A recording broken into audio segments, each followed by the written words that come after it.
যেখানেই যাই সেখানেই যুদ্ধ চলে। এমন একটা রাষ্ট্র শান্তিতে নাই যে এই রাষ্ট্রটা যুদ্ধ ছাড়া আছে। প্রতিটা রাষ্ট্রের ভিতরে যুদ্ধ আছে। আসলে এরম তো ছিল না।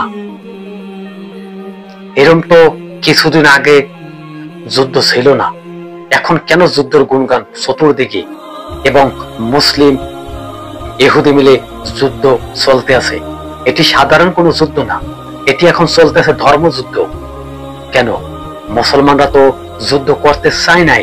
যুদ্ধটা কে বানাইছে? আগে কিন্তু ইহুদিবাদীরা যুদ্ধটা শুরু করছে, এখন শেষ করবে মুসলমানরা। এটি সত্যি।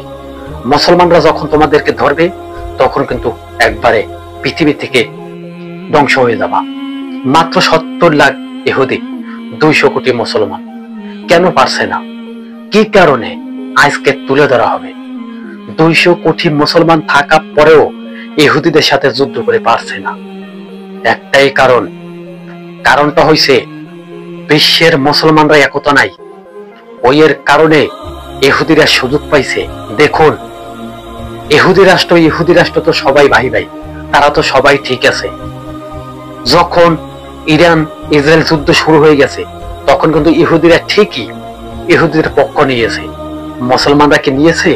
মাত্র 2-3টা রাষ্ট্র মুসলমানের পক্ষ নিয়েছে। ওই দেখুন তো, রাশিয়া তো মুসলিম রাষ্ট্র না, চীন তো মুসলিম রাষ্ট্র না। আজকে যদি রাশিয়া যদি ইরানের পক্ষে না থাকতো, পুরো ইরানটাকে ধ্বংস করে ফেলতো ইহুদিরা।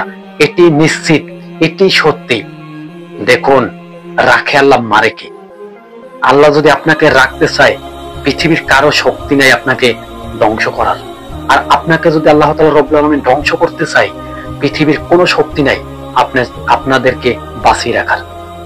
আজকে ইরানের প্রেসিডেন্ট আয়াতুল্লাহ খামেনি যেভাবে ইমানের শক্তি দেখাইছে, তাতে ইহুদিদেরকে সোজা হয়ে যাওয়া উচিত। ইহুদিদেরকে বোঝা উচিত যে ইমানদারের সাথে আমরা কোনোদিন পারবো না। ইহুদিদের এটি ধরে দেওয়া উচিত যে তারা কিন্তু একটা ইহুদি, তারা কিন্তু একটি ইহুদি। তাদেরকে কথা নবী সাল্লাল্লাহু আলাইহি ওয়াসাল্লাম 1400 বছর আগে বলছে যে ইহুদিদের সাথে তোমরা বন্ধুত্ব করিও না।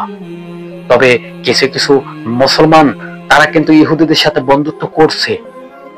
তাতে নবী সাল্লাল্লাহু আলাইহি ওয়াসাল্লাম 1400 বছর আগে বলছিল এই সমস্ত কথা, যে বিশ্বের পরাপর বড় বড় মুসলিম রাষ্ট্র ইহুদির সাথে বন্ধুত্ব করবে।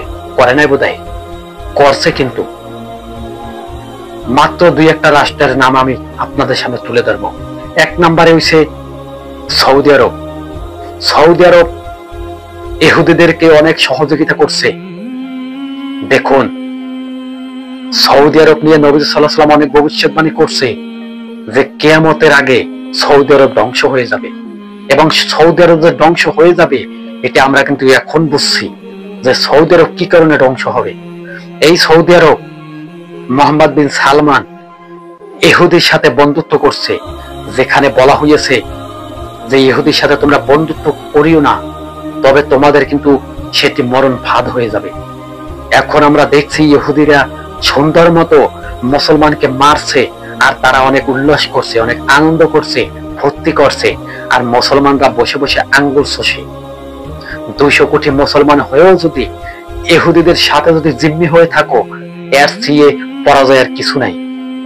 ইরানের প্রেসিডেন্ট কি করবে? সে তো একাই লড়ে যাইতেছে। সে ফিলিস্তিনের পক্ষ হয়ে যুদ্ধ করছে, সে নিজের আত্মরক্ষার জন্য যুদ্ধ করছে। আর কি করবে?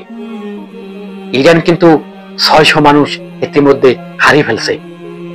600 মানুষ এই যুদ্ধে ইরানে হারিয়ে ফেলছে। ফিলিস্তিন কত হারিয়েছে? ফিলিস্তিন 50-60 হাজারের উপরে মানুষ তারা হারিয়ে ফেলছে। আসলে পুরো বিশ্বের মুসলমানদের আজকে বোঝা উচিত যে ইরান যে রকমের যুদ্ধে ঝাঁপিয়ে পড়ে নামছে,